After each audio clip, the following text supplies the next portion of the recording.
But again, we can use a mix of intuition, right, in terms of in evaluating the proportion and measurement. As you can see, I can see now the when I do this, I try to make every mark informed, right, by a measurement, by an intuition, by alignment, and whatnot. So the result is going to be that I have fewer lines, but more precise, closer to the subject. That will speed up the drawing, and but mostly the main, I think the more appealing aspect of this measurement is that your drawing is not imitation, it's conceptualization. Conceptualizing, you are reasoning your way through it, finding measurement, finding alignment, etc. And therefore the line, when you put the line there, you have a very good, informed measurement, right?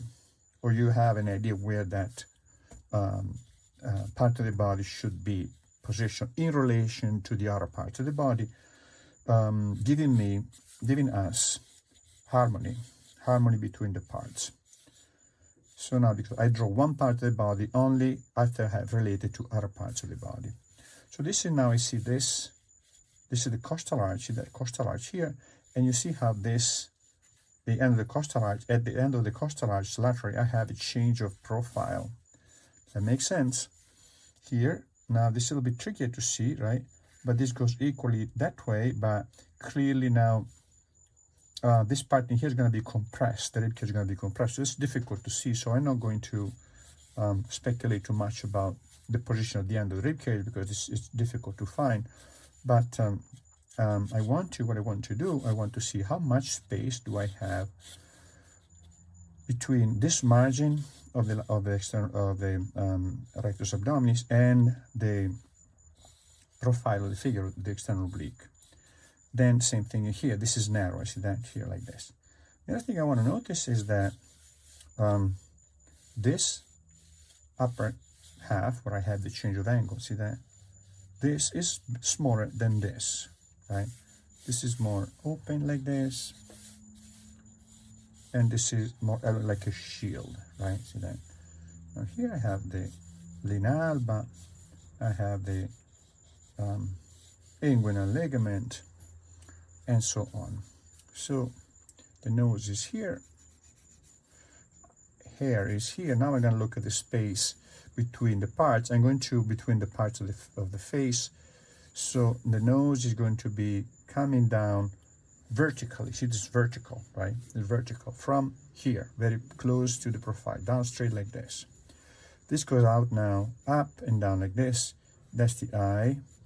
That's the eye. And now I have the mouth. It's tricky to see because of the beard, because it creates some visual noise or confusion, but we just look at that as a space, right? So this is now the mouth here, and the beard is here like this. And we have the mustache, and down like this.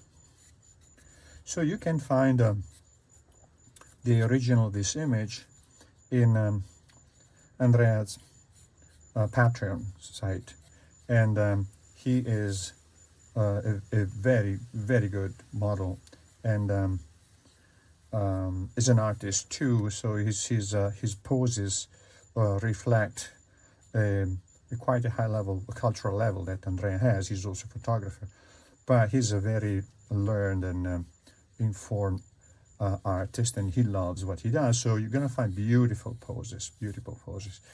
I'm gonna put the link to his site in when I post the video on my Patreon. Okay, so now we have the figure, right? We have blocking the figure, and now what we can do, we could maybe double check some measurement, right? For example, the length of the legs in relation to the length of the thigh. So I'm going to see, I need some reference point, right? I call them conspicuous points, right? So That's easy to find, right? That's here. And you see a little bit higher than the pubic bone. So that's quite reliable. Then maybe I can find that from, let's say, the length. See, this is the vastus medialis here, blocking here. Below this, there's the patella, the kneecap, like that. And this is the sartorius. So let's see, that's an easy point to measure, right? From here to here, compare it with the lower part of the leg. So I'm looking at this. Clearly,